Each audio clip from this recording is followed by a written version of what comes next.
Hello मेरे प्यारे दोस्तों, कैसे हो आप सब। स्वागत है आप सभी का आपके अपने YouTube चैनल ऑनलाइन पे। दोस्तों, आप सभी की बहुत ज्यादा कमेंट आने वाले हैं। मैं आपके लिए लेकर आ चुका हूं इकोनॉमिक्स की वीडियो। हाँ, मैंने दो लेक्चर ऑलरेडी इस टॉपिक के ऊपर अपलोड कर रखे। कौन सी आपकी इकोनॉमिक्स रहने वाली है? इंट्रोडक्शन माइक्रो इकोनॉमिक्स, जो कि फर्स्ट सेमेस्टर वाले स्टूडेंट्स के लिए रहने वाली। तो आज की कंप्लीट वीडियो फर्स्ट सेमेस्टर वाले स्टूडेंट्स के लिए रहने वाली है।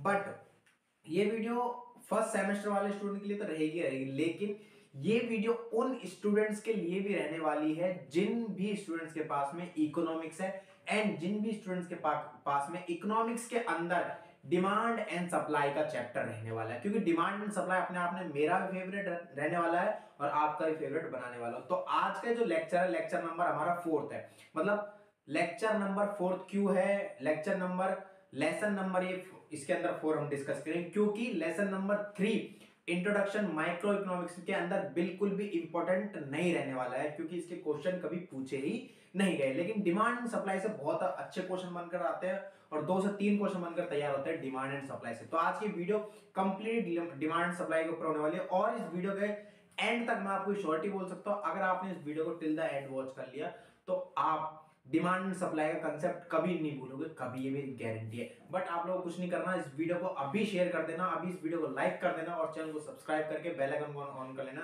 ताकि आपको हर एक वीडियो की नोटिफिकेशन सबसे पहले मिल जाए। 13 तारीख को आपका एग्जाम है, बट 13 तारीख से पहले आपका सिलेबस मैं कंप्लीट कराऊंगा। आइए शुरू करते हैं। तो मैं क्या बात कर रहा हूं? हम बात कर रहे हैं किसकी? डिमांड सप्लाई के बारे में। क्या बात कर रहे हैं? Demand and supply. ठीक है, फर्स्ट सेमेस्टर वाले एसएल वाले स्टूडेंट्स के लिए रहने वाली है वीडियो, राइट। किस चीज के ऊपर बात हो रही है? Demand and supply. देखो, इंग्लिश और हिंदी दोनों ही मीडियम में समझाऊंगा, टेंशन मत लेना, ठीक है। दूसरी बात, ये पीडीएफ यहां पर खुली हुई और पीडीएफ नोट्स आपको मिल जाएंगे टेलीग्राम चैनल पर।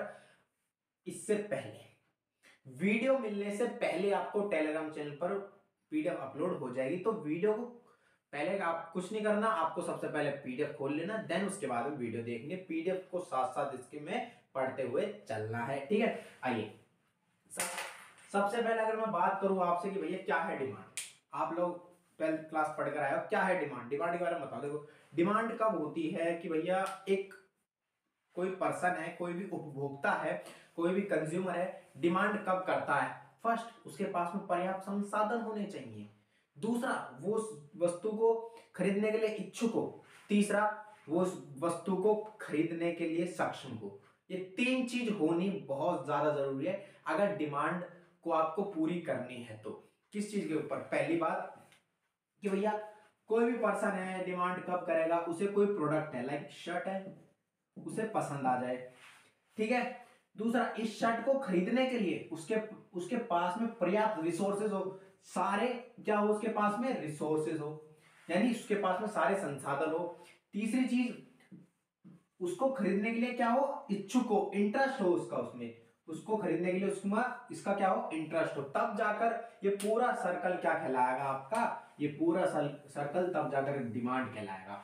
अगर आप में इसमें एक भी चीज आपके पास में नहीं है तो वो डिमांड नहीं कहलाएगी, ये गारंटी है मेरी, ठीक है। ये डिमांड आप लोग कह ही नहीं सकते। अगर आप लोग कह रहे हो तो सरासर आप बेईमानी कर रहे हो भैया, आप इसे डिमांड नहीं बोल सकते, ठीक है। चलिए, अगर मैं सबसे पहले आपसे एक चीज के बारे में बात करूं कि भैया डिमांड की डेफिनेशन क्या है, क्या बोली जाती है डिमांड, क्या है डेफिनेशन डिमांड की, ठीक है। तो डिमांड की डेफिनेशन यहां समझ लेते हैं। बोला है, मांग को समझना अर्थशास्त्र और व्यवसाय में एक महत्वपूर्ण अवधारणा है, क्योंकि यह वस्तुओं और सेवाओं के उत्पादन, मूल्य निर्धारण और वितरण को निर्धारित करने में केंद्रीय भूमिका निभाती है। केंद्रीय भूमिका मतलब बिल्कुल इसका क्या है? केंद्र है, मतलब एक नींव है मांग। एक मांग नींव, अगर आप भाई किसी सर्विस या फिर किसी भी प्रोडक्ट को खरीदना चाहते हो तो मांग एक नींव है आपकी सबसे पहले। आगे क्या बोला है यहां पर? मांग से तात्पर्य किसी वस्तु या सेवा की उस मात्रा से है जिसे उपभोक्ता विभिन्न कीमतों पर और एक निश्चित अवधि के भीतर खरीदने के इच्छुक होता है। ये है इसकी डेफिनेशन, ये है इसकी कंप्लीट डेफिनेशन। दोबारा सुनिए, क्या बोला है कि मांग से तात्पर्य किसी वस्तु या सेवा की उस मात्रा से है जिसे उपभोक्ता विभिन्न कीमतों पर और एक निश्चित अवधि के भीतर खरीदने के इच्छुक होता है। क्या मतलब है इसके? मतलब भैया कोई भी प्रोडक्ट ले लो आप, ठीक है। मैंने मान ली कार आप खरीदना चाहते हो, ठीक है। और इसकी कितनी भी कीमत आप दे सको, कितनी भी कीमत, लाइक हम बात कर लेते 10 लाख की आप कीमत दे सकते हो इसकी, है ना, चाहे 10 लाख हो चाहे 12 लाख हो, लेकिन आप इनकी कीमत देना चाहते हो, है ना, बट आपके पास में टाइम पीरियड भी है, यहां पर क्या है, टाइम पीरियड भी है, टाइम पीरियड भी है कि उसी टाइम पीरियड के अंदर आपको उसको बाय करना है। ठीक है, तीसरा मैंने यहां पर क्या बताया था आपको, इंटरेस्ट, आपको क्या होना चाहिए उसके अंदर, इंटरेस्ट होना चाहिए, यहां पर उसके अंदर क्या होना चाहिए, इंटरेस्ट होना चाहिए खरीदने के लिए, तब जाकर आपकी वो क्या कहलाएगी टोटली, तब जाकर आपकी वो कहलाएगी डिमांड की भैया हाँ आपने किस चीज की डिमांड कंप्लीट कर ली है। समझ में आई बात। चलिए अब सबसे मेन इंपॉर्टेंट टॉपिक जो यहां से फर्स्ट टॉपिक अगर बनेगा वो है मांग का नियम क्या कहलाता है। क्या होता है मांग का नियम, ये समझते हैं। बोला मांग के नियम के अनुसार किसी वस्तु या सेवा की कीमत और मांग की मात्रा के बीच एक विपरीत संबंध होता है। बिल्कुल विपरीत संबंध क्यों होता है इसको समझिए पहले। विपरीत संबंध क्यों होता है, देखो विपरीत संबंध का मतलब होता है नेगेटिव रिलेशन। मैं यहां पर अगर बात करूं विपरीत संबंध का मतलब होता है नेगेटिव रिलेशन। अब नेगेटिव रिलेशन क्यों होता है, क्या मांग गई मात्रा, यहां पर क्या बोला है मांगी गई मात्रा मींस क्वांटिटी, क्या बोला गया क्वांटिटी, और इसकी क्या कीमत, क्या बात कर रहा हूं मैं, कीमत मींस प्राइस, प्राइस की, इन दोनों के बीच में ना नेगेटिव रिलेशन होता है, एक दूसरे के रेसिप्रोकल आप इन्हें बोल सकते हो, एक दूसरे से क्या होते हैं ये एक दूसरे के विपरीत होते हैं। कैसे, मैं समझाता हूं भैया, कोई भी आप कीमत मान लो, आप कुछ भी प्राइस ले लो, लाइक आप है ना जीन्स खरीदना चाहते हो एक, ठीक है आप खरीदना चाहते हो जीन्स, आपने उस आपके पास कीमत कितनी है मात्र एक जीन्स को खरीदने के लिए 500 रुपए की, बट आपको 500 रुपए में बहुत बेहतरीन क्वालिटी की जीन्स खरीदनी है, खरीदना चाहते हो जिसका ना कलर भी फेड ना हो, जो खराब भी ना हो, जिसका कपड़ा भी खराब ना हो, कपड़ा भी ना सूखे और जल्दी फटे भी ना,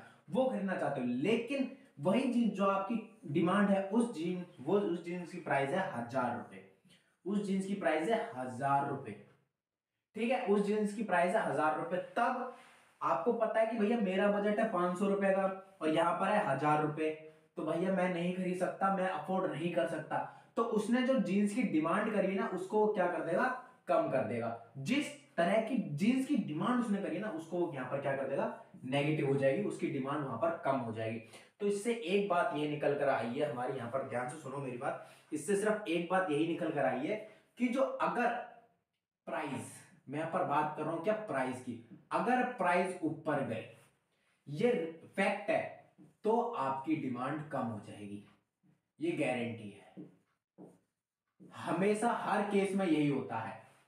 ठीक है, हाई क्लास फैमिली की बात नहीं कर रहे जिसके पास में भी करोड़ों की इनकम है, हम उनकी बात नहीं कर रहे, मेनली जो मतलब एक अप्रोक्स देखा जाता है ना, बिल्कुल यही चीज डिपेंड करती है कि अगर आपकी प्राइस हाई है तो डिमांड आपकी कम हो जाएगी, सिंपल सी बात है ये, सिंपल सी बात है कि यस अगर आपकी प्राइस हाई है किसी चीज के ऊपर तो आप उस चीज की डिमांड कम कर दोगे, ये फैक्ट है।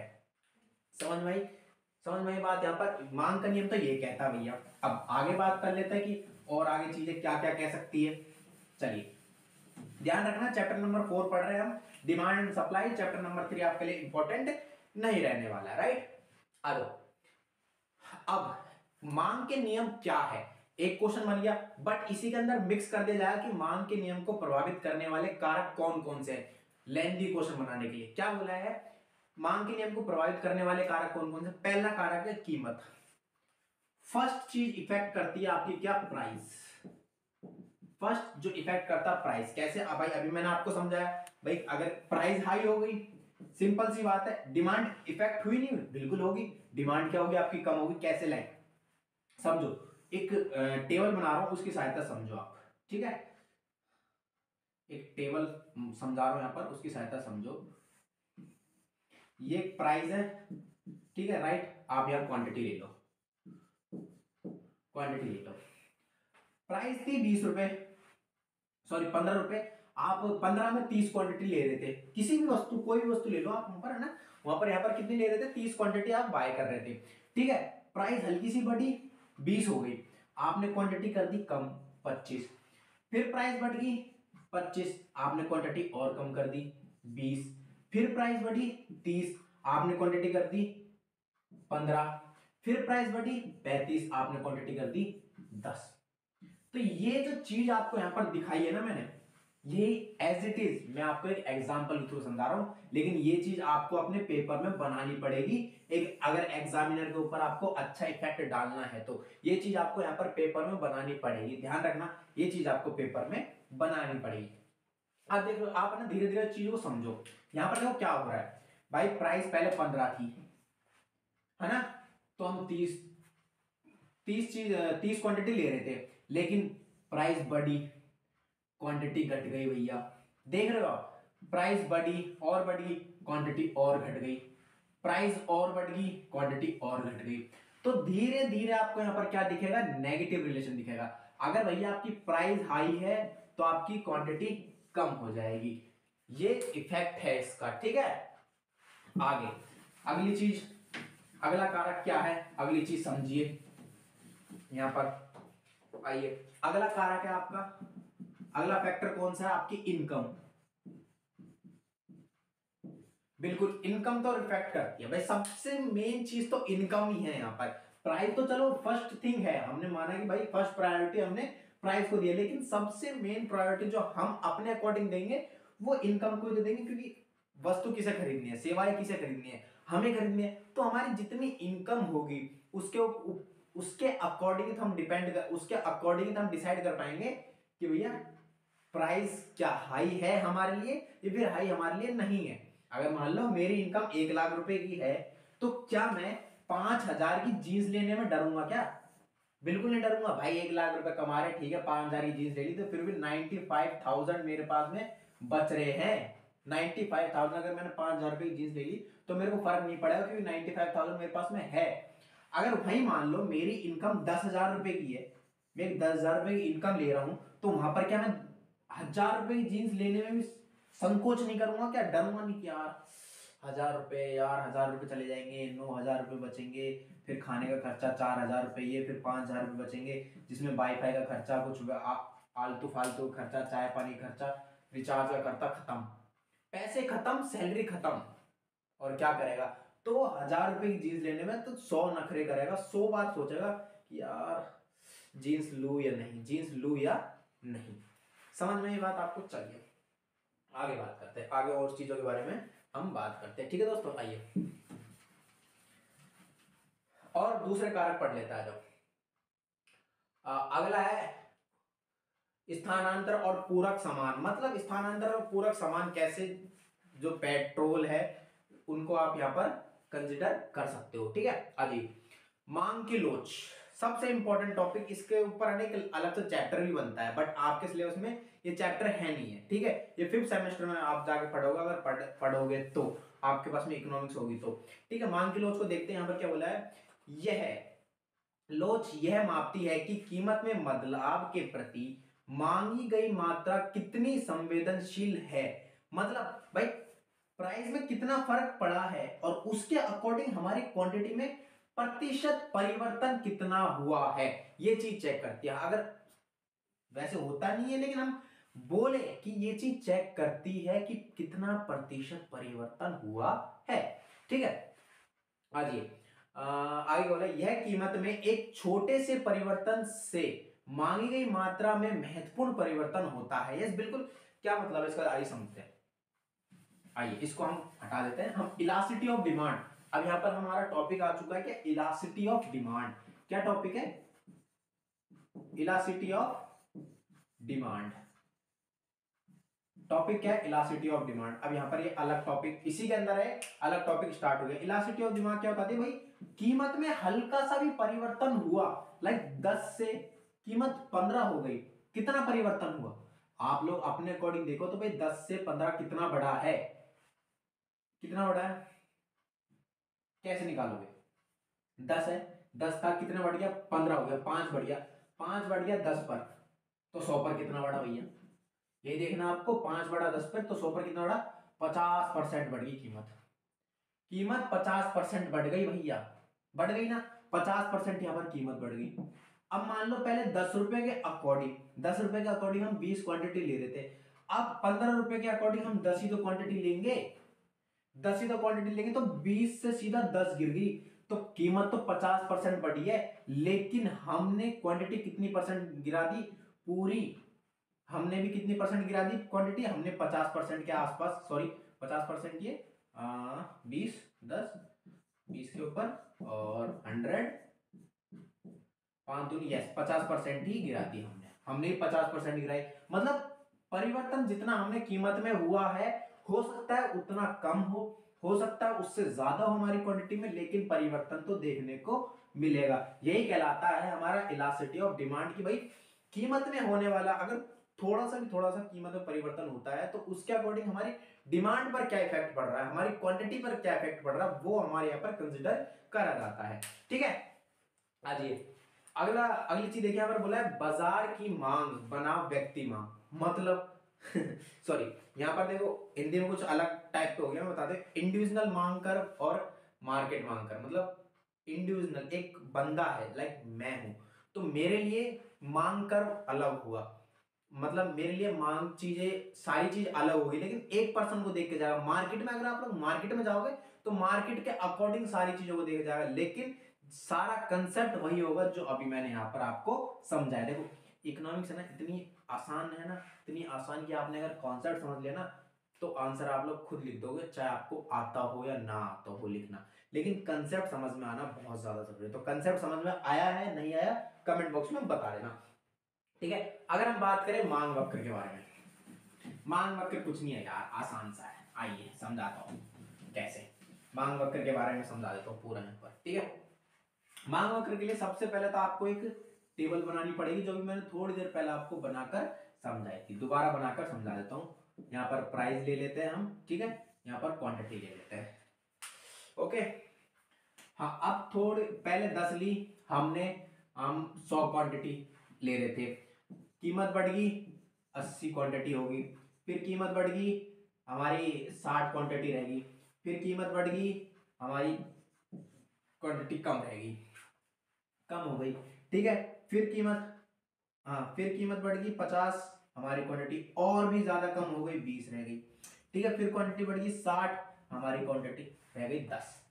तो ये हमने एक ओवरऑल बनाया कि भैया अगर आप इसको न्यूमेरिकली कैसे समझा सकते हो, आपने न्यूमेरिकली इसको ऐसे समझाया।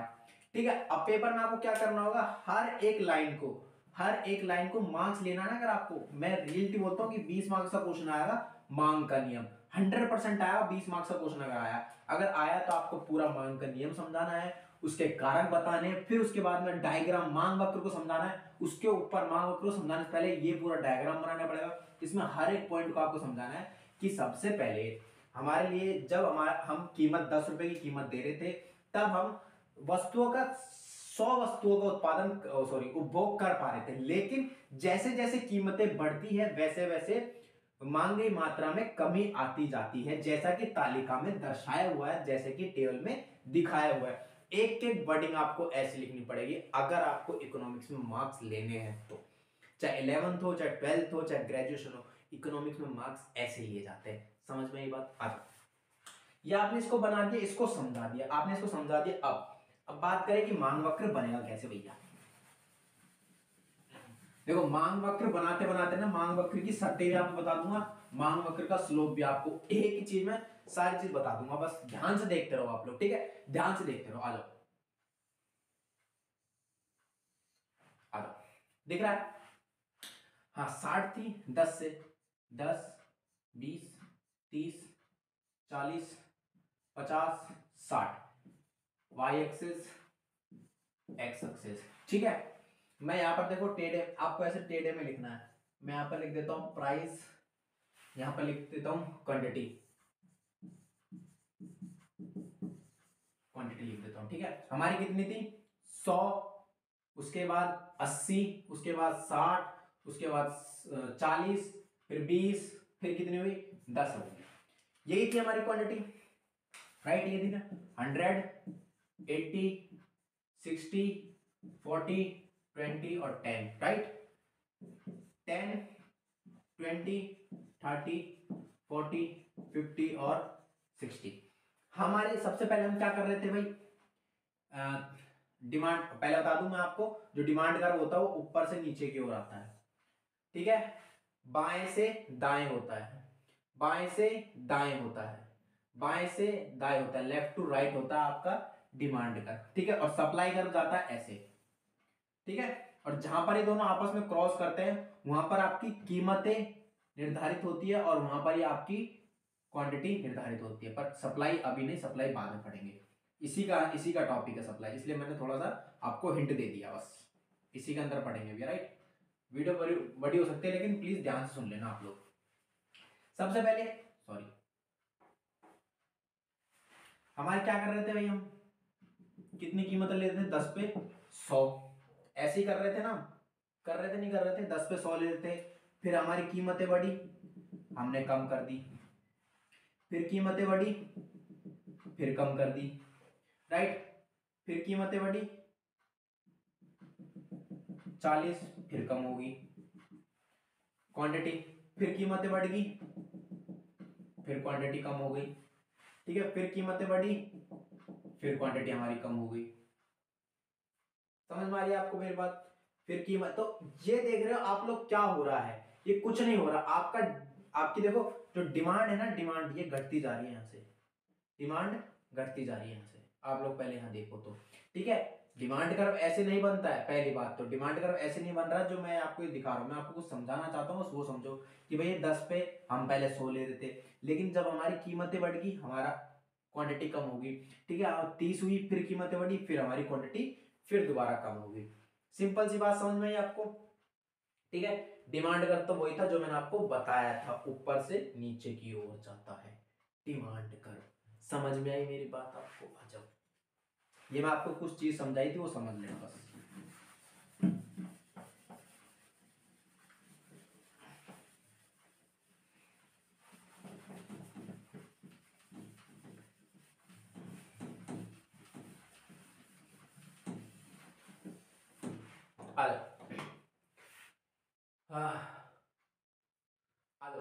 मांग के निर्धारक मतलब डिटर्मिनेशन ऑफ डिमांड, मतलब मांग भाई कैसे निर्धारित होती है वो मैंने आपको बता चुका। वस्तु की कीमत होनी चाहिए, उसकी उपभोक्ता की आय यहाँ पर डिपेंड करती है, ठीक है। और भी क्या क्या चीजें, संबंधित वस्तुओं की कीमत, जो भी हमारी स्थानांतरित वस्तु है और जो हमारी पूरक वस्तु होती है उनकी भी मांग डिपेंड करती है यहाँ पर, ठीक है। उपभोक्ता का इंटरेस्ट यहाँ पर बहुत ज्यादा डिपेंड करता है, ठीक है। अपेक्षाएं क्या क्या है हमारी, ये सारी जनसंख्या। अगर इसमें ना एक बहुत ही इंपॉर्टेंट चीज है सरकारी नीतियां, हम जब निर्धारित करते हैं ना मांग, तो इसमें एक पॉइंट हमारा निकल कर आता है, क्या? सरकारी नीतियां, गवर्नमेंट पॉलिसीज। क्या आती है? Government policies. गवर्नमेंट पॉलिसीज ये बहुत ही इंपॉर्टेंट इंपैक्ट है जो आपसे पूछा जा सकता है भाई। इसका आपसे ना डायरेक्ट क्वेश्चन ये भी पूछा जा सकता है कि भाई गवर्नमेंट पॉलिसीज या फिर सरकारी हस्तक्षेप मांग के निर्धारण में किस तरह बाधा डालती है, फिर किस तरह मांग निर्धारित कर सकती है, ये आपको समझाना है। आप लोग जानते हो यार, आप लोग अच्छे से सारी चीज जानते हो कि अगर गवर्नमेंट में थोड़ी सी भी उथल पुथल होती है तो कहीं ना कहीं मिडिल क्लास फैमिली, जो मतलब जो आम जनता ना, वो परेशान होती है। कैसे? नई नई पॉलिसीज के अकॉर्डिंग कैसे? आइए एक चीज समझाऊं, जैसे अभी हाल ही में, हाँ अभी की बात है, अभी जो भी न्यू रूल एंड रेगुलेशन चलाए थे, किनके ऊपर?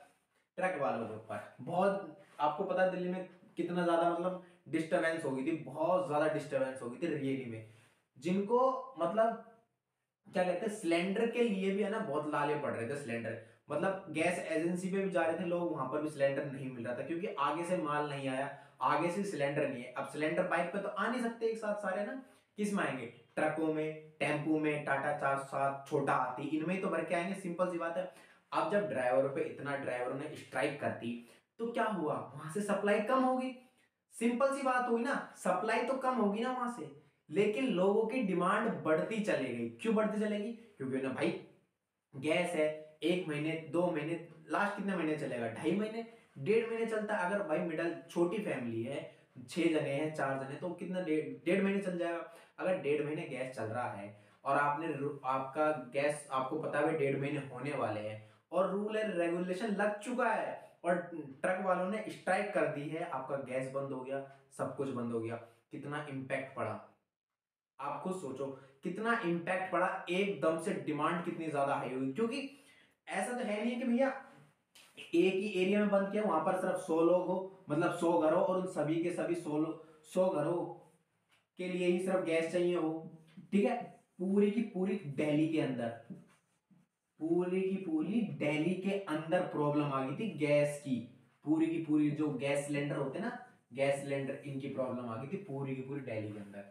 हाँ, और उनका कहना भी सही था कि भैया एकदम से उन्होंने बिना कुछ बताए कैसे कर देंगे ट्रक वाले, क्योंकि आपको पता है ट्रक वाले चाहे रात हो चाहे दिन हो रुकते नहीं है, ट्रक पे ट्रक चलाते हैं। किसी कंपनी के साथ काम जा रहा है, किसी कोई कार्गो कंपनी है, कोई कहाँ से माल आ रहा है, कहाँ से पहुंचाना है, हर जगह से ट्रक वालों की बहुत ज्यादा डिमांड होती ही होती है। अब यहाँ पर क्या हुआ, यहाँ पर हुआ क्या, ध्यान से सुनना मेरी बात। यहाँ पर क्या हुआ कि भैया गवर्नमेंट ने अपनी पॉलिसी लागू कर दी उनके ऊपर कि भैया ऐसे ऐसे बात है, 10 लाख रुपए आपको देने पड़ेंगे और 7 साल की सजा होगी, मे भी है ना शायद, हाँ 7 साल, 7 ईयर की आपको सजा हो सकती है कोई भी अगर दुर्घटना हुई तो। पहले बात, अगर ट्रक वालों के पास में 10 लाख रुपए होंगे ना तो वो कभी ट्रक नहीं चलाएंगे, वो अपना बिजनेस करेंगे, पहली तो यही कंडीशन है। सिंपल सा फंडा यही है, अगर ट्रक वालों के पास में पैसा होगा तो वो बिजनेस करेंगे या फिर कोई अपना धंधा करेंगे, कुछ भी करेंगे, लेकिन वो ट्रक नहीं चलाएंगे, ठीक है। बट यहाँ पर क्या हुआ, यहाँ पर तीसरा इंपैक्ट क्या पड़ा जो कि हमारी गवर्नमेंट ने नहीं देखा। तीसरा इंपैक्ट यहाँ पर क्या पड़ा कि जो स्ट्राइक कर दी उन्होंने, उन्होंने यहाँ पर क्या कर दी, हड़ताल लगा दी। अब हड़ताल लगा दी, क्या हुआ, सबसे ज्यादा इंपैक्ट पड़ा दिल्ली के अंदर गैसों का, दिल्ली के अंदर गैसों का इंपैक्ट पड़ा। अब यहां पर देखो हुआ क्या, दो इंपैक्ट पड़े। यहां पर क्या हुआ, डिमांड गैसों की एकदम से बहुत ज्यादा हाई हो गई, एकदम से गैसों की डिमांड बहुत ज्यादा हाई हो गई, हाई हो गई यहां पर। दूसरी चीज, इन्होंने स्ट्राइक कर दी। अब इन्होंने स्ट्राइक कर दी तो इनके लिए क्या होगी, तो जो गैस एजेंसियां थी, गैस एजेंसियां भाई वो गैस नहीं पहुंचा पाई, बट डिमांड तो हाई हो रही है गैस की, हो रही है। क्यों नहीं पहुंचा पा रही, क्योंकि इनके पास में जो ड्राइवर्स है, जो ड्राइवर्स है इनकी क्या हो गई, क्या हो गई, सप्लाई। आप एक चीज बोल सकते हो कि इनके पास में यहां पर सप्लाई कम हो गई, इनके पास में यहां पर सप्लाई कम हो गई।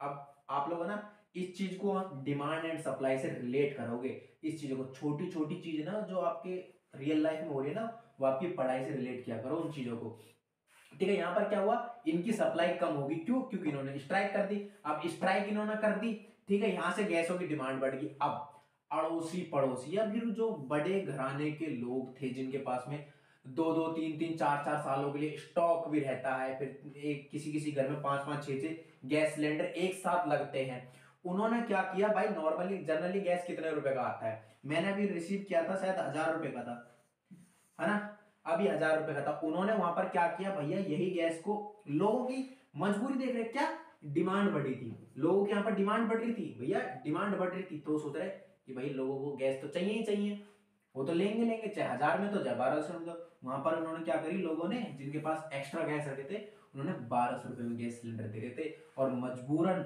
जो मिडिल क्लास फैमिली थी उनको क्या करा, 1000 रुपए से 1200 रुपए के ऊपर ट्रांसफर होना पड़ा मजबूरन, क्योंकि अगर गैस की डिमांड उनके पास में है, अगर वो गैस नहीं चलाएंगे तो रोटी कैसे बना के खाएंगे, क्योंकि हर कोई तो जंगलों में नहीं रहता है, हर कोई तो पहाड़ी एरिया में नहीं रहता जो भाई लकड़ी तोड़ के लाए चूल्हा जला ले, हर किसी को चूल्हा जलाना नहीं आता है। और दिल्ली में ज्यादातर घर ऐसे नहीं है जहां पर चूल्हे जलते हो, मतलब जो मिट्टी के चूल्हे होते हैं, मेरे घर में जलता है अभी भी, मैं राजस्थान का हूं इसलिए मुझे पता है, हमारे घर में अभी भी चूल्हा जलता है और सर्दियों में तो चलता ही चलता है। तो ये गवर्नमेंट पॉलिसी देखो आप, कितना बड़ा सर्कल क्रिएट करती है गवर्नमेंट पॉलिसी, हर एक, मतलब गवर्नमेंट पॉलिसी भी हमारे अर्थव्यवस्था में बहुत कुछ हिला कर रख देती है, हर एक छोटी से छोटी चीज हम देखते हैं कि यार ये तो अच्छा कर दिया सरकार ने, फिर हम देखते हैं यार ये तो बेकार कर दिया, बट एक्चुअल में चीजें हम देखते नहीं कि एक्चुअली गवर्नमेंट ने किया है क्या, वाकई में वो सही है या गलत है, ठीक है। आइए हमारा अब अगला मेन टॉपिक ये है कि भैया मांग नियम आपने पढ़ लिया, राइट, मांग के निर्धारित तत्व आपने पढ़ लिए। तीसरी चीज आपको यहां पर पढ़नी पड़ेगी, मांग वक्र में खिसकाव और चलन, खिसकाव और चलन, ये दो चीज और आपको पढ़नी पड़ेगी, तब आपका पूरा पक्का 20 मार्क्स का क्वेश्चन तैयार, राइट। आइए, बोला है अर्थव्यवस्था में मांग वक्र में बदलाव और हलचल, चलन की अवधारणा को समझना आवश्यक है ताकि यह विश्लेषण किया जा सके कि विभिन्न कारकों में परिवर्तन विभिन्न मूल्य स्तरों पर मांग की मात्रा को कैसे प्रभावित करते हैं। ये जरूरी है पढ़ना, राइट। आगे पढ़ते हैं। बोला मांग वक्र के साथ आंदोलन। अरे यार, मूवमेंट्स मतलब आंदोलन, मूवमेंट्स यहाँ पर थोड़ा मिस्टेक प्रिंटिंग हो गया, आपको बता दो। मूवमेंट्स का मतलब होता है खिसकाव, ठीक है। मूवमेंट्स का यहाँ पर मतलब है खिसकाव। आइए पहले इसकी डेफिनेशन पढ़ लेते हैं। क्या बोला है कि मांग वक्र के साथ गति तब होती है जब किसी वस्तु या सेवा की कीमत में बदलाव होता है। यस, किसी वस्तु या कीमत में बदलाव होता है। कैसे पढ़ते हैं। बदलाव, कीमत में बदलाव के कारण मांगी गई मात्रा में बदलाव होता है, यह मानते हुए कि अन्य सभी कारक स्थिर है। हाँ, अगर आपने ये बात नहीं लिखी कि अन्य सभी बातें समान रहती है, अन्य सभी कारक स्थिर है, तो शायद एग्जामिनर अगर दिमाग वाला हुआ तो आपके नंबर काट लेगा, ये गारंटी है मेरी, ठीक है। अब यहाँ पर क्या बोला है कि भाई कीमत में खिसकाव, कीमत में बदलाव के कारण मांगी गई मात्रा में परिवर्तन होता है। कैसे, अभी मैंने आपको समझाया है, अब आपको डिमांड कर समझाता हूं अच्छी तरह से।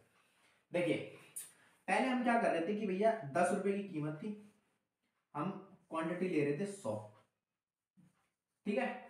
हमारा था डिमांड, कर्व ऐसे, यहां था हमारा डिमांड कर्व, राइट, यहां था हमारा डिमांड कर्व। लेकिन यहां पर क्या बोला इन्होंने कि कीमत बढ़ गई, कीमतों में परिवर्तन हुआ। यानी कैसे, अगर कीमत बढ़ी, मान लो 10 से हमारी कीमत 30 हो गई, क्वांटिटी 100 ले लेते, यहां पर आई, टकराया इससे, मांग वक्र नीचे टकराया, नीचे टकराया, भैया ये तो कम हो गई, कम हो गई ये तो। कैसे भैया, हम क्या करते हैं, पिछले जो क्वेश्चन में था थोड़ी सी गलती हो गई थी, वो मैंने डायरेक्ट यहाँ से 100 ले लिया था। हम असेंडिंग ऑर्डर में चलते हैं, मैं डिसेंडिंग ऑर्डर में आ गया था, ठीक है। तो भैया यहाँ पर मान कुछ भी मान के चलो, तो यहाँ पर भैया हमारी 80 रह गई क्वांटिटी। तो यही तो बात हुई, बात तो ये हुई, हुई नहीं हुई, क्या हुआ, मूवमेंट हुआ। कैसे भैया, पहले दाएं से बाएं तो चल रहा है, ठीक है, ऊपर से आगे की ओर बढ़ रहा है, बढ़ गया, ठीक है। अब वापस कहां जा रहे हैं, हम ऊपर ही जा रहे हैं। क्यों, कीमतें बढ़ रही है। पहले क्या हो रहा था, ऊपर से नीचे चले गए, चले गए, सिंपल सी बात हुई भैया, ऊपर से नीचे चले गए क्योंकि 10 की कीमत थी, 100 वस्तु खरीद रहे थे, ठीक है। अब वापस यहां पर क्या हुआ, कीमतें बढ़ गई, कीमतें क्या हुई, कीमतें बढ़ गई, राइट, कीमतें बढ़ गई। वहां पर क्या हुआ, मांग वक्र में ऊपर की ओर किसका हुआ, नहीं हुआ। अरे यार सिंपल सी बात है, मांग वक्र में ऊपर की ओर किसका हो गया, क्योंकि ये कीमतें ऊपर बढ़ गई, बढ़ गया, क्योंकि ये पीछे हो गया। यहां पर क्या हुआ, डिमांड घट गई, डिमांड घट गई, क्वांटिटी घट गई, और की प्राइस बढ़ गई। यहां पर क्या हुआ, इस पर ऊपर की ओर चलन हो गया। तो अपवर्ड और डाउनवर्ड दो रीजनों से हो सकता है, सॉरी एक रीजन से हो सकता है, जो मैंने आपको बता दिया। सिंपल सी बात, समझ में आ गया आपको मेरी बात। चलिए आगे बढ़ते हैं। कारण क्या है, कारण पढ़ते हैं भाई, परिभाषा हमने पढ़ ली, कारण पढ़ते हैं। बोला है उत्पाद की कीमत में परिवर्तन से मांग की गई मात्रा में परिवर्तन होता है। बिल्कुल, कीमत में परिवर्तन से मांगी मात्रा में परिवर्तन होता है, पढ़ लिया। दूसरी चीज पढ़ते हैं, क्या बोला आगे, क्या बोला है,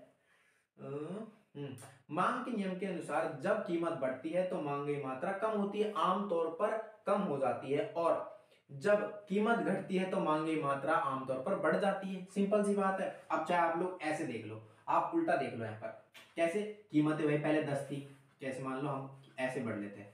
अब जो ये बात बोली इन्होंने आखिरी में, हम ऐसे देख लेते हैं। पहले इन्होंने आखिरी में जो ये बात बोली ना, हम ऐसे देख लेते हैं कि भैया पहले तो जो क्या था हमारा, पहले हमारी कीमत थी 30, हम 80 क्वांटिटी ले रहे थे, लेकिन कीमतें एकदम से घट गई भाई, 30 से 10 रह गई, तब हम 100 क्वांटिटी बाय कर रहे हैं। वही बात, पहले यहां था, डिमांड कर नीचे आ गया, क्या हुआ, अपवर्ड टू डाउनवर्ड हो गया। अब कीमतें बढ़ेगी तो डाउनवर्ड टू अपवर्ड हो जाएगा, ऐसे चलेगा। ये मांग का नियम है, ये सिंपल सा फंडा है मांग का, सिंपल सी बात। आइए हमने पढ़ लिया क्या, मांग पर चलन, हमने क्या पढ़ लिया, मूवमेंट्स ऑफ डिमांड, हमने क्या पढ़ा है, मूवमेंट्स ऑफ डिमांड करो, राइट। अब हम पढ़ेंगे मांग वक्र में खिसकाव, बदलाव, ये पढ़ लेते हैं। आ जाइए, लैंग्वेज भैया इंग्लिश और हिंदी में बहुत ज़्यादा मिक्स कर देती है, लैंग्वेज कंफ्यूज करते हैं, ये इकोनॉमिक्स है। ठीक है, आइए मांग वक्र का बदलाव। आइए, मांग वक्र के बदलाव तब होता है जब प्रत्येक मूल्य स्तर पर मांगी गई मात्रा में परिवर्तन होता है। कैसे मतलब मांग वक्र कैसे, देखो समझाता हूं। ये हुआ भैया, कीमत इतनी, ये इतना ले रहे हैं हम, बढ़ गई। ठीक है,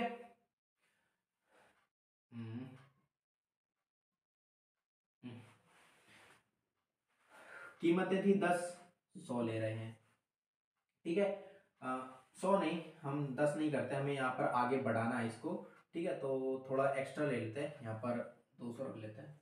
ठीक है, ताकि आपको मैं समझा सकूं। कीमतें थी यहाँ पर पहले 30, है ना, अब होगी 10, तो यहाँ पर क्या हुआ,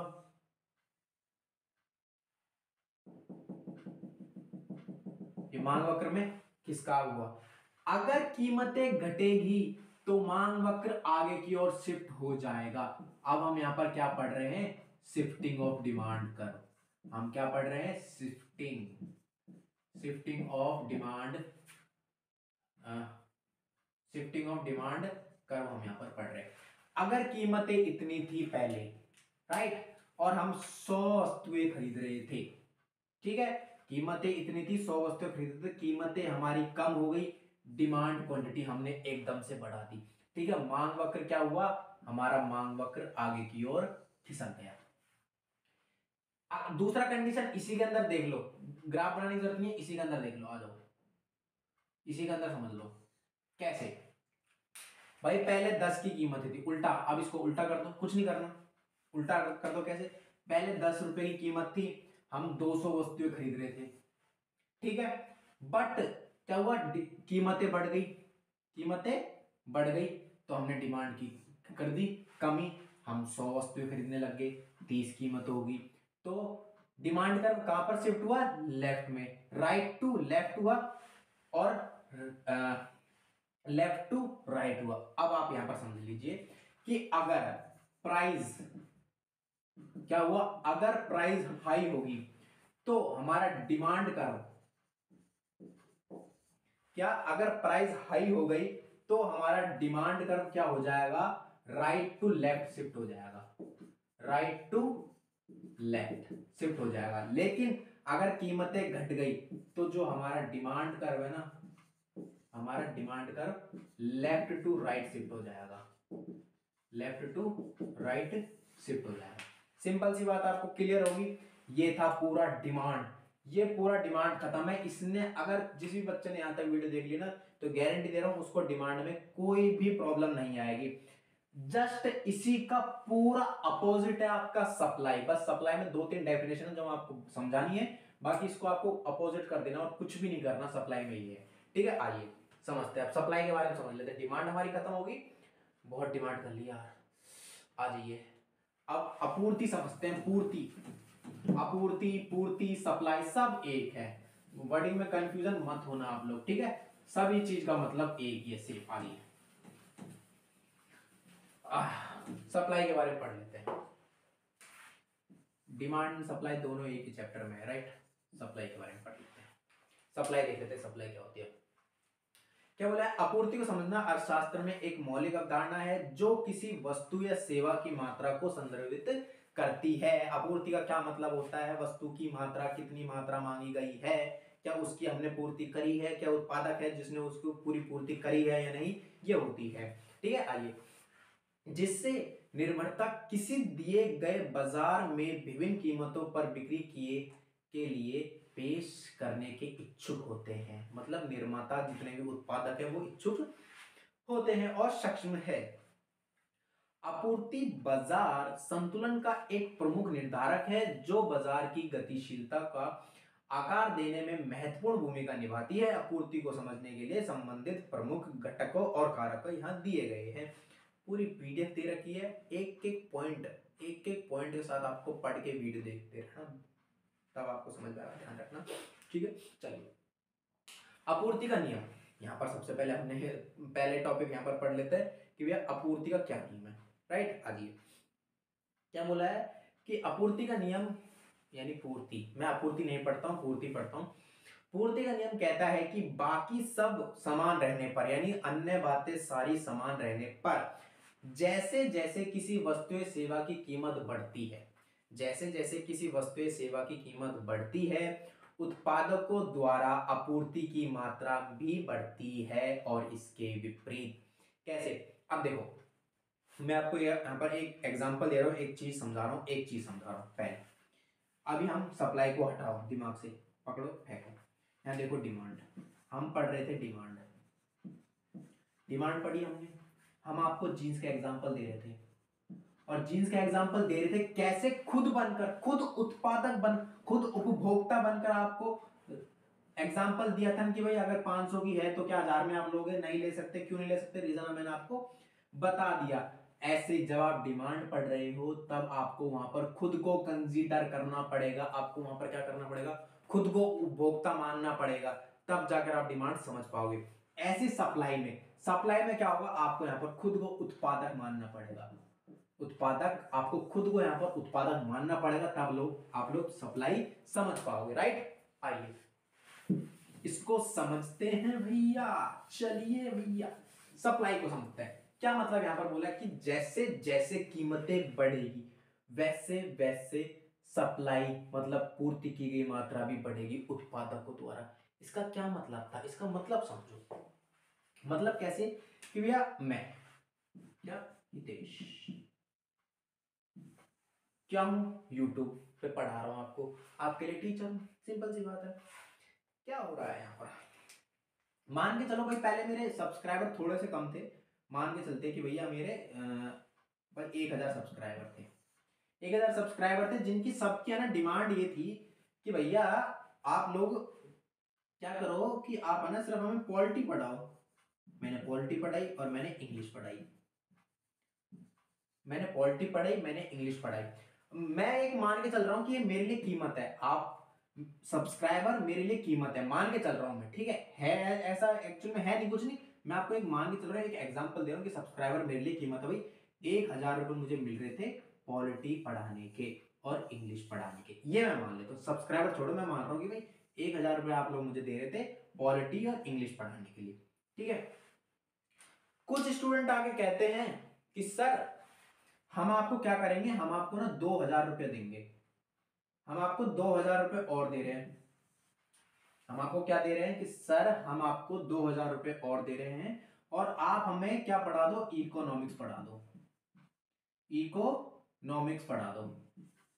मैंने कहा यार 1000 रुपये इस चीज के मिल रहे थे, 2000 इस चीज के मिल रहे हैं, टोटल मेरे पास हो गए 3000 रुपये, ठीक है, मेरे लिए कीमतें बढ़ रही है।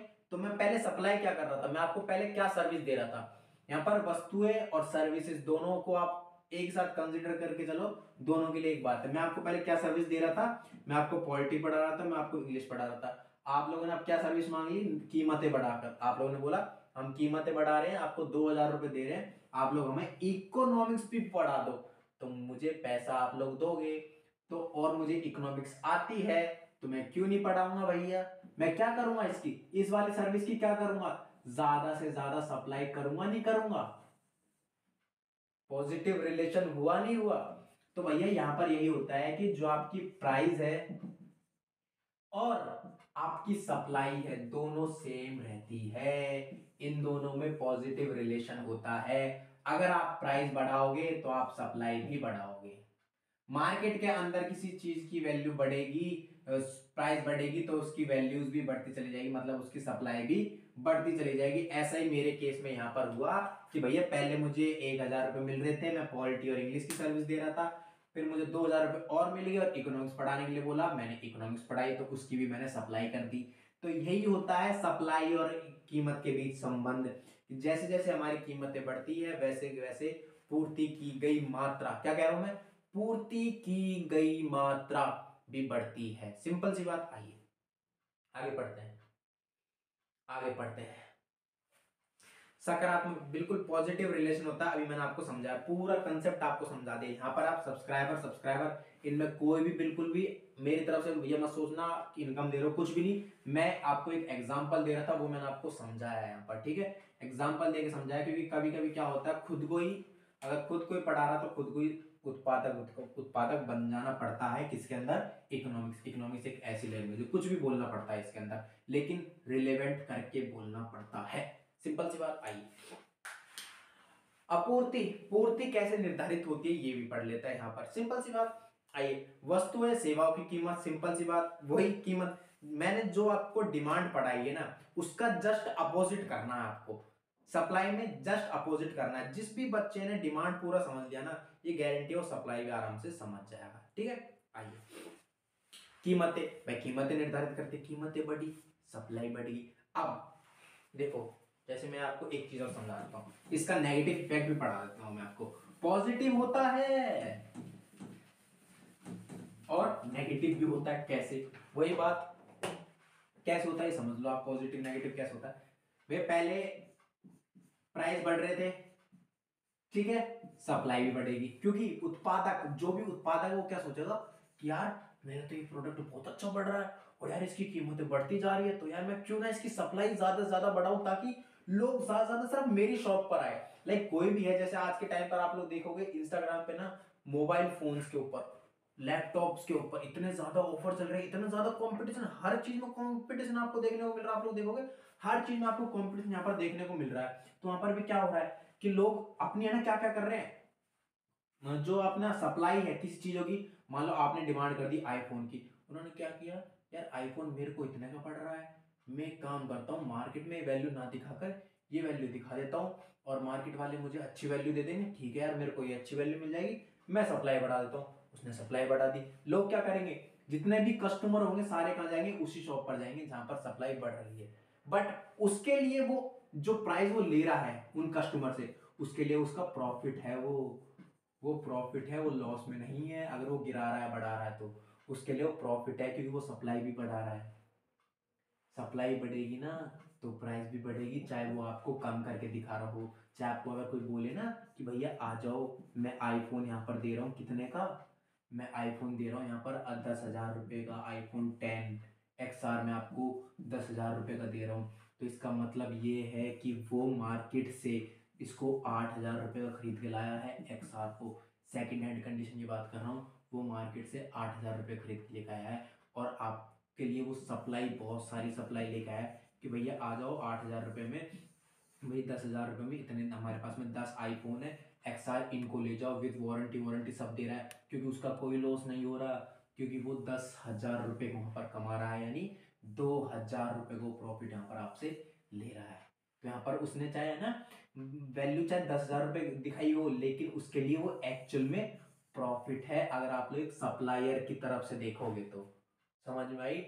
ये चीजें ना जो डिसाइडेड की जाती है, जो यूट्यूब पे आपको दिखा रहे हैं इतने कम में दे रहे हैं, इतने चीपेस्ट में दे रहे हैं, नहीं, कुछ कम में कुछ चीपेस्ट में नहीं होता, कुछ ना कुछ तो लोचा होता है उसके अंदर। ये बात आपको सोचनी पड़ेगी, ध्यान रखना। और फ्री में कोई चीज़ नहीं मिलती, ये बात भी आप लोग ध्यान रखना। दूसरी बात, अगर आपने वीडियो को यहाँ तक देखा है तो वीडियो को लाइक कर दो, चैनल को भी सब्सक्राइब कर दो और वीडियो को शेयर कर दो। आइए, समझ में है आपको बात कि भैया कीमतें कैसे निर्धारित होती है। अब आप लोग में देखो, लाइक जैसे भाई आप लोग बेच रहे हो आईफोन, आप लोग बेच रहे हो आईफोन, ठीक है, आईफोन बेच रहे हो, आपको पता है कि भैया आप आईफोन कितने का लेकर आए, 8,000 रुपये का, ठीक है। बट दूसरी दुकान वाले क्या कर रहे हैं कि भैया 8,000 रुपये का नहीं ला रहे, दूसरी दुकान वाले क्या कर रहे हैं, 5,000 रुपये का ला रहे हैं, लेकिन बेच रहे हैं 6,000 रुपये, सिर्फ 1,000 प्रॉफिट है। अब आपको दिख रहा है यार मैं तो 8,000 का लिया आया, और यार मैं दस दस सप्लाई लिया है, मतलब 10 आईफोन लिया आया, और वो 6,000 रुपये में बेच रहे हैं, तो मेरे आईफोन कैसे बिकेंगे यार, मेरे आईफोन कैसे बिकेंगे। तो यहाँ पर क्या करेगा, सिंपल सी बात है, एक तो इनको कम कर देगा कि यार मैं 10 नहीं बेचता हूँ, ठीक है मैं 5 बेच देता हूँ, और कीमतें कम कर देता हूँ, 5,000 रुपये के 5 आईफोन बेच देता हूँ। XR सेकेंड हैंड, दोनों चीज हुई नहीं हुई, ध्यान से देखो, दोनों चीज हुई नहीं। वहां पर उन्होंने, उसने सप्लाई भी कम करी, उसने वहां पर प्राइस भी कम की है। Negative effect. पॉजिटिव तो है ही है सप्लाई में, लेकिन अगर प्राइस गिर गया ना तो सप्लाई भी कम हो जाएगी, ध्यान रख लेना ये बात को। लेकिन ऐसे डिमांड केस में नहीं था, डिमांड केस में नेगेटिव इफेक्ट था दोनों ही तरफ से। कैसे? प्राइस बढ़ी तो डिमांड कम, प्राइस घटी तो डिमांड ज्यादा, ये केस था। यहाँ पर दोनों ही जगह पॉजिटिव केस होता है। अगर ये बढ़ी तो ये बढ़े, ये घटी तो ये भी घटेगी। यहाँ पर ये बढ़ी, ये घटी, ये घटी, ये बढ़ी। सिंपल सी बात आई समझ में? ऐसे आपको कंसिडर करके चलना है मेरे प्यारे दोस्तों, सिंपल। चलिए, हाँ, तकनीकी नवाचार। यस, तकनीकी भाई, अगर आपको पता है कि भाई आप किसी अलग सी टेक्नोलॉजी का उसके अंदर इस्तेमाल कर रहे हो, तो सिंपल सी बात है, आपको पता है इस टेक्नोलॉजी मेरा कॉस्ट आई इतनी है, तो कॉस्ट आप अपनी बढ़ाओगे। सिंपल सी बात है, आप उसमें कॉस्ट अपनी ऐड करोगे कि भाई उसका आपका खर्चा निकल कर आ जाए, राइट। आइए, बाजार में विक्रेताओं की संख्या, जो मैंने अभी आपको कंपटीशन बताया बताया था ना, कंपटीशन, यही बात आ गई यहाँ पर। मैंने जो आपको एग्जाम्पल से एक बार समझा दी ना, वही चीज सारी आपके नोट्स में लिखी हुई है, सिंपल सी बात। चलिए, अपेक्षाएं, हमारी क्या अपेक्षाएं होती है वो भी डिसाइड करती है कि भैया आप देख रहे हो सेकंड हैंड, आप भाई एक्सआर लेने जाओ ना अभी न्यू,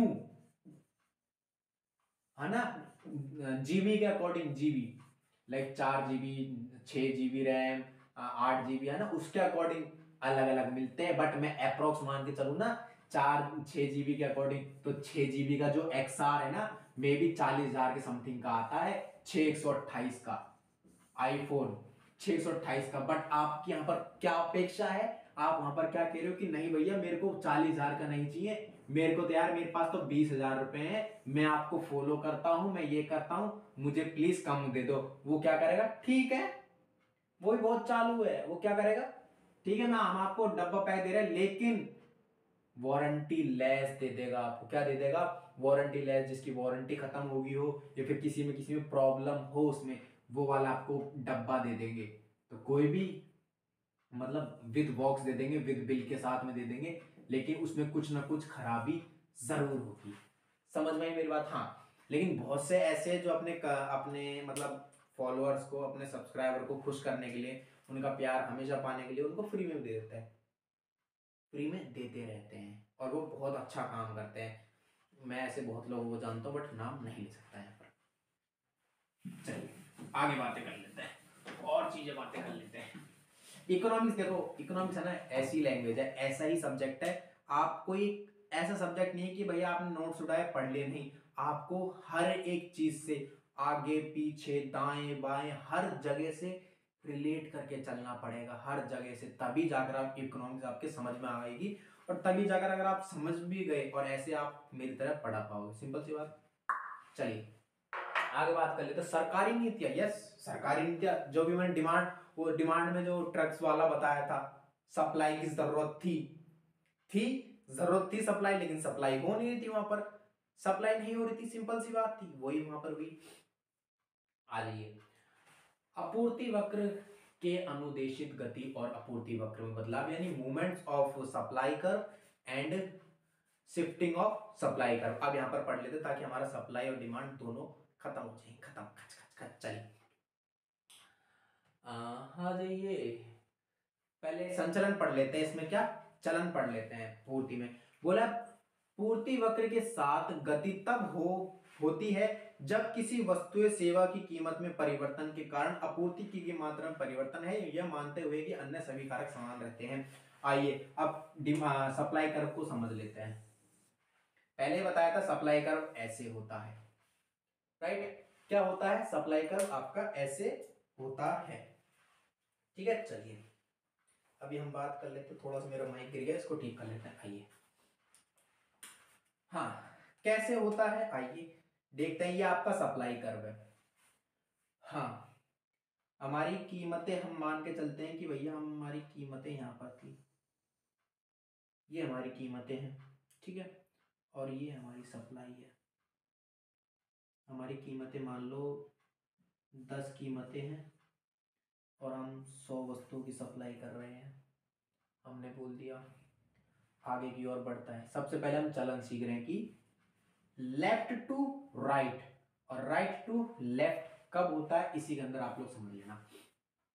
मैंने बताया कीमतें बढ़ेगी तो सप्लाई कर्व बढ़ेगा, मतलब सप्लाई भी आपकी बढ़ेगी, सिंपल सी बात। कीमतें बढ़ी, मान लो 10 से 30 होगी, वही बात। आ जाओ, देखो देखो, वो आ गया, वो आ गया यहाँ पर, बढ़ गया ना, सप्लाई बढ़ गई, 200 वस्तुएं आ गई, आ गई। सप्लाई कर्व क्या होगा, डाउनवर्ड टू अपवर्ड, बढ़ गया। सिंपल सी बात, यहाँ पर सिर्फ फंडा उल्टा कर दो, कुछ नहीं करना। अगर आपको पीछे की ओर खिसकाव देखना है, यहाँ पर फंडा उल्टा कर दो। क्या फंडा कर दो भाई, पहले 30 की कीमत थी, जिसमें वो 200 की सप्लाई कर पा रहा था, 200 वस्तुओं की कीमतें घट गई, उसने भैया अपनी सप्लाई कम कर दी। क्या हुआ, अपवर्ड टू डाउनवर्ड शिफ्ट हो गया, अपवर्ड टू डाउनवर्ड शिफ्ट हो गया। ऐसे चीजों को समझना पड़ेगा, तब जाकर नंबर आते हैं मेरे प्यारे दोस्तों, ध्यान रखना। ठीक है, आइए अब पढ़ लेते हैं बदलाव, शिफ्टिंग पढ़ लेते हैं, शिफ्टिंग पढ़ लेते हैं। शिफ्टिंग कैसे पढ़ते हैं, एक लास्ट टॉपिक है अपना यही शिफ्टिंग, देन आपका खत्म, टाटा बाय बाय। कैसे आइए, हाँ शिफ्टिंग, शिफ्टिंग देखिए, अगर हमारे पास में 10 की कीमत है ना, हम क्या कर रहे हैं, 200 वस्तुएं दे रहे हैं। क्या कर रहे हैं, 200 वस्तुएं दे रहे हैं, दे रहे नहीं दे रहे, हमारी demand curve, sorry supply curve ऐसा है इस वक्त पे, इस वक्त पे अपना सप्लाई कर्व ऐसा है भैया। ठीक है, सप्लाई S1, Y और X आपको यहाँ पर देख लेना। ठीक है, अब यहाँ पर क्या हुआ, क्या हुआ, सप्लाई कम हो गई। सॉरी सॉरी सॉरी, गलती होगी कुछ। यहाँ इसको मैं थोड़ा सा 30 कर देता हूँ। ठीक है भाई, 30 थी, हम 200 कर रहे हैं, लेकिन यहाँ पर हमारे साथ क्या हुआ, अरे यार क्या गलती होती है मेरे से बार बार, सॉरी। यहाँ पर 10 ही था, यहाँ पर देखो, अब हमारे पास में यहाँ पर क्या कंडीशन हुई, क्या कंडीशन अप्लाई हुई कि 10 से क्या हुई, बड़ी, प्राइस बढ़ गए, 30 हो गए, प्राइस बढ़ गए, प्राइस बढ़ गए, तो देखो जो हमारी क्वांटिटी थी, क्वांटिटी थी, इसको थोड़ा ना गलत शिफ्ट हो गया, आप लोग इसको थोड़ा सा मिस कर दो, मैं बता देता हूँ आपको ऐसे ही, ये थोड़ा सा ना गलत हो गया मेरे से।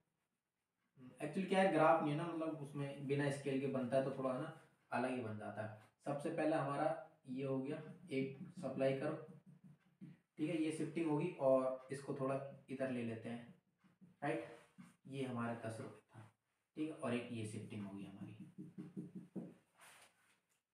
अब मैं इसको अच्छी तरह बना देता हूँ पूरा, ताकि आपको समझ में आ जाए।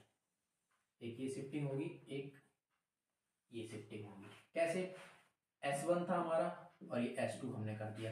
भाई पहले 10 थे, 200 की 200 में 200 वस्तुएं हमारी बेच रहे थे, सप्लाई कर रहे थे, कीमतें बढ़ गई तो हमने अपनी सप्लाई भी बढ़ा दी, मान लो 400 वस्तुएं की सप्लाई करने लगी, तो जो S1 था किस ओर शिफ्ट हो गया, अपवर्ड, ऊपर की ओर शिफ्ट हो गया। ऐसे ही उल्टा केस कर लो, अगर कीमतें 30 थी और अगर कीमतें 10 रह गई तो अपवर्ड टू डाउनवर्ड शिफ्ट हो गया। सिंपल सी बात थी, और इनमें कुछ समझने वाली बात जो मैंने पहले बोला था कि पिछले अगर 40 मिनट, ये तो मैंने 10 मिनट 20 मिनट में खत्म करवा दिया, अगर पिछले 40 मिनट आप लोगों ने वीडियो को सही से देखा ना, तो ये तो आपको नॉर्मल समझ में आ जाएगा। ठीक है मेरे प्यारे दोस्तों, लास्ट में कुछ कंफ्यूजन होगी, कोई बात नहीं, वो ग्राफ की वजह से थोड़ा सा उल्टा हो गया, बट सारा मैंने जितने भी समझाया बिल्कुल सही था, बिल्कुल साफ सुथरा, नीट एंड क्लीन, और एग्जैक्ट डेफिनेशन के साथ में, plus exact example, plus relevant example के साथ में मैंने आपको यहाँ पर समझा दिया। ठीक है मेरे प्यारे दोस्तों, आई होप आपको ये लेक्चर अच्छा लगा है। दूसरा ये लेक्चर लेसन नंबर 4 का था, लेसन नंबर 3 आपके लिए इंपॉर्टेंट नहीं है। लेसन नंबर 1 और 2 के ऑलरेडी पीडीएफ में अपलोड कर रखे हैं टेलीग्राम पर, फाइल वाले सेक्शन पर जाकर देखो, इंट्रोडक्टरी टू माइक्रो इकोनॉमिक्स लिखा होगा वहां पर, और इसी के पीडीएफ में, यही पीडीएफ मैं आपको डालूंगा लेसन 4 की, लेकिन इस हिसाब में लेसन 3 की भी डल जाएंगे। ठीक है मेरे प्यारे दोस्तों, वीडियो अच्छे लगे तो लेक्चर अच्छे लगे प्लीज वीडियो को लाइक कर देना, और हमारे चैनल को सब्सक्राइब जरूर कर देना, साथ में इस वीडियो को अपने सभी दोस्तों के साथ में शेयर करना मत भूलना, और हमारा टेलीग्राम चैनल जरूर ज्वाइन कर लेना। Thank you so much guys.